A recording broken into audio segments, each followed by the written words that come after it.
What's up, everybody? It's Vicious here, and I tell you what, man, I'm trying as hard as I possibly can to distance myself from fighting game content. I am trying. I still have a Final Fantasy 16 review I need to put out there. There's so much about that game; it's hard to contain. You know what I mean? But stuff keeps happening in my neck of the woods, which is, evidently the FGC, the fighting game arena, and all that stuff.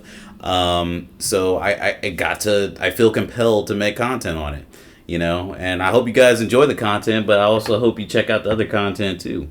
You know what I mean? But I don't normally do this, but this is a Kombat Cast 2, Time to Kill. I'm not watching the full video, as you can see. I just want to watch the combat, right? And I might go back and highlight some key things that I saw from the Kombat Cast.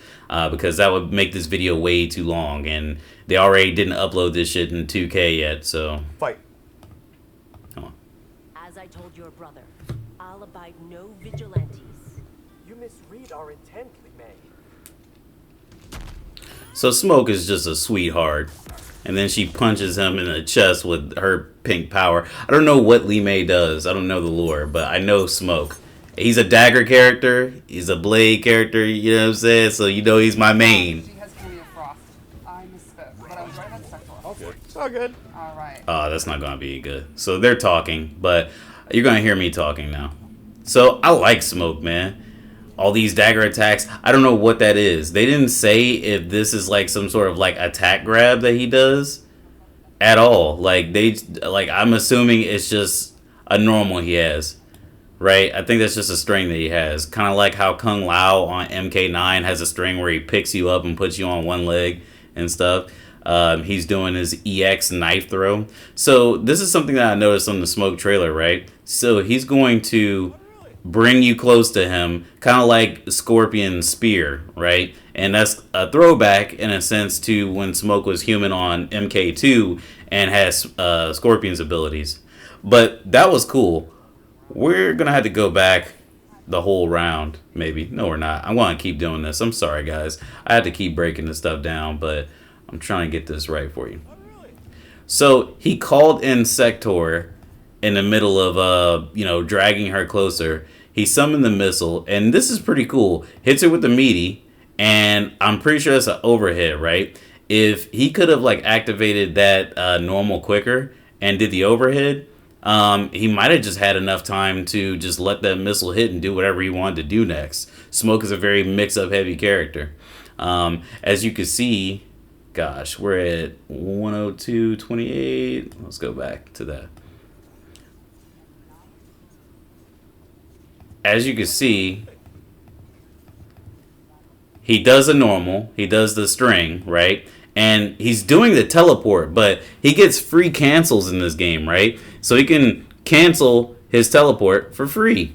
And I like that, because one of my grievances with MKX happened to be that MKX gave some cancels to characters, but the cancels were kind of garbage, because, you had to waste meter to cancel some of the things, and now you don't have to do that, and I like that, right? So it gives him some pressure. He can just keep doing stuff. He can rush down the rush downer, as they mentioned earlier. This is pretty cool, too. He throws a smoke ball to wherever they're at and teleports behind them and does an overhead. But the EX version turns him invisible. It's really cool. I don't really have much to say about Li Mei. Li Mei gameplay has been up, a lot. And I still don't understand why people wanted this character back so bad. She's cool and all, but, she's just another pink character. You know what I mean? We got Melina. Why do we need another pink? But anyway, yeah, this is a Smoke show, right? So that's a special move. That's a move that actually goes through projectiles, and he can cancel that too. So that's really cool. It's like MK9. I don't think he could do it backwards though. That's OD, and that's something that they definitely would not allow again, because it was I guess it was broken in the last game. And Li Mei is doing her X-ray. Oh, my neck! How did he look back at her? Whatever. Alright, so, yeah. Frost has really good assist options. This is cool. So, he canceled his string with the smoke teleport, right? And he continued to another string. And you see that again another time in this video. He missed. Obviously. Cool back grab. I love it. Look at the strings on this man. Crazy. I love the sector set play. It's really cool. That's a high projectile. Mortal Kombat special there. There's him canceling his... You see he used no meter to cancel that. He just canceled that teleport, and I like that. Which game was it? Was it MK? I think it was MKX where Scorpion, he could meter burn his teleport so he wouldn't like actually do anything. I don't remember. But Smoke has a bunch of cancels, and that's what I'm really interested in because like MK1 is really making strides with these characters. Like they're doing all sorts of different stuff, and they're able to do a lot more now, not just because of the set play that they get from the cameos, but because of you know, just different abilities, like Kenshi having a puppet with his ghost and everything. Classic fatality here. All right, cool. So yeah, Smoke, and we can go back a little bit, I guess, talk about Smoke, because they don't really talk about all the normals in these combat casts, but I think they're just pressed for time. But yeah, this is just a string for him, it would seem. I don't think they've mentioned that this is actually a special move. And he can switch sides with it. He can turn it into a low. Evidently the low, I guess, is like a low poke. So it's free. And that looks like a double overhead. Like, Smoke looks actually crazy in this game, man. And, you know, Smoke generally is crazy, from what P&D Ketchup was saying. P&D Ketchup and Mustard, I'm sorry. Damn. I just like that. That's kind of like his teleport in MK9. And then he has this double low. I wonder if he could special cancel off of that double low. But damn. Yeah, he just confirmed it's a low overhead mix-up. Low overhead, I would maybe do a cameo after that. Low overhead, cameo, and then I would like do the teleport where I turn invisible behind him because I think they're going to explain it here very shortly. No, they're talking about the dagger throw. The dagger throw is whatever. It's cool. Hold on a second. They're talking about the teleport cancel, which is sick as hell. I like that so much. I'm going to be doing that all the time. You know what I'm going to do? I'm going to turn invisible. So, yeah, they're just explaining it right now. So, when you meter burn the cancel, you can actually turn invisible, which is crazy because I wonder if he can, like, smoke past the other characters. Like, he smokes up to them, but can he smoke past them? That's what I'm trying to figure out. That's probably something they're going to put a buff on or something. But I think we missed the part where they were talking about how he throws the smoke ball behind him. Right? Or did we see that and I was just rambling?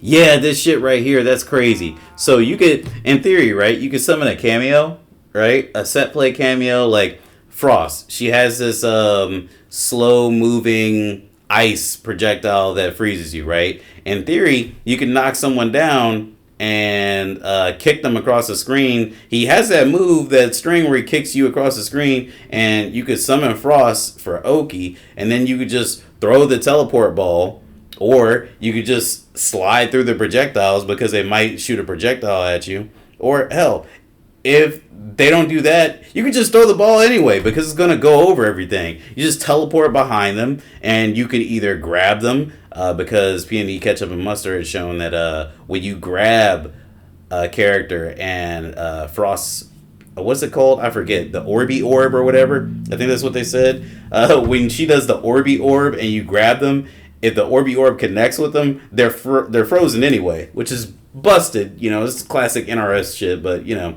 I think that that's going to be super cool. I think that Smoke is a very well built character already, just by looking at him. Unless like he has like terrible frames, but even if his frames aren't that good, having all those overheads, is going to be a game changer. It's going to be really crazy for him, and that teleport's fast too. It's not slow. I guess I'll talk a little bit about Ashra. I don't know how to say her name. Don't kill me, MK community. So she's really cool. She has two modes. She has light mode and dark mode, and she has projectiles in both modes. A dark mode, she has a projectile on the ground that rises up. It's like a ground spark, as they said, kind of like Terry Bogart's Power Wave. And she has like a short sword wave. She has that overhead attack. I think that was just like an actual special move.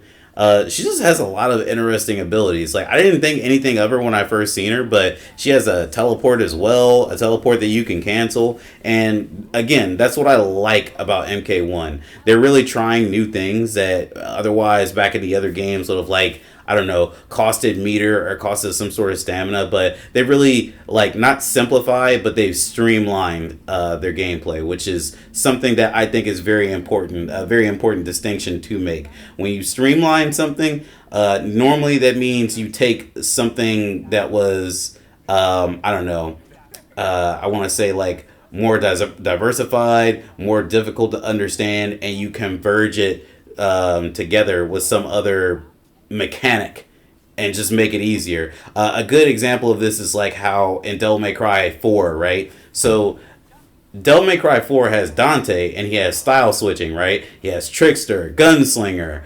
Swordmaster, Royal Guard. They all serve a purpose for Dante. But Nero has no style. He's a streamlined Dante. He doesn't need Gunslinger because he can charge his gun up without having Gunslinger. He doesn't need Swordmaster because he could do sword attacks in the air, sword abilities in the air, and he has multiple combos on the ground, right? He doesn't need Royal Guard because he has Double Bringer, and he doesn't need Trickster because he has Table Hopper.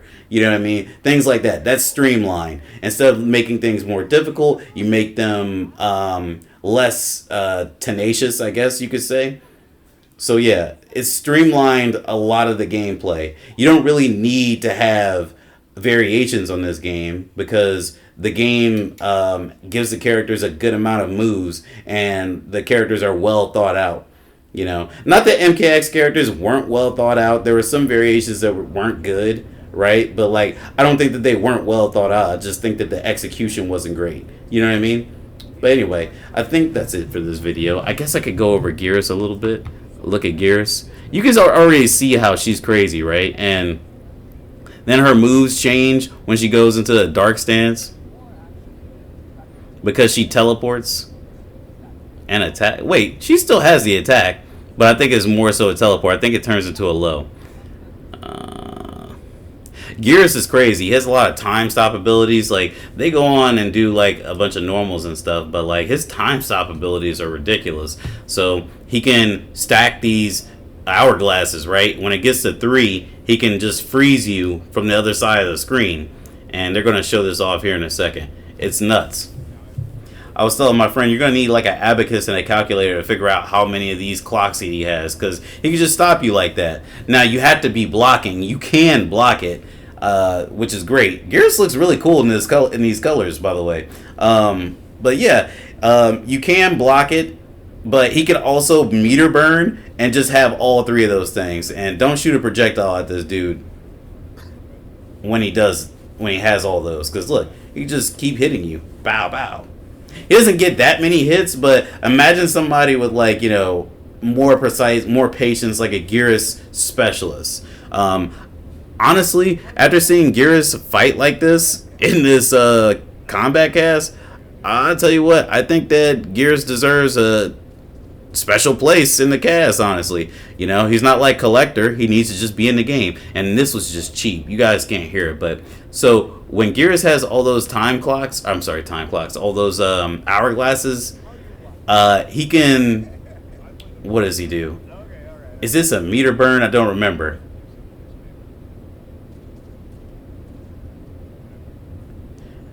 I think that was a meter burn. So you can't see it because of health, but he recovers health. All the health that he lost in that combo, he can recover it. That's ridiculous. And that's only if he has all those 3 hourglasses stacked up, from what I understand, any meter burns. But then he does something else here that I found disgusting.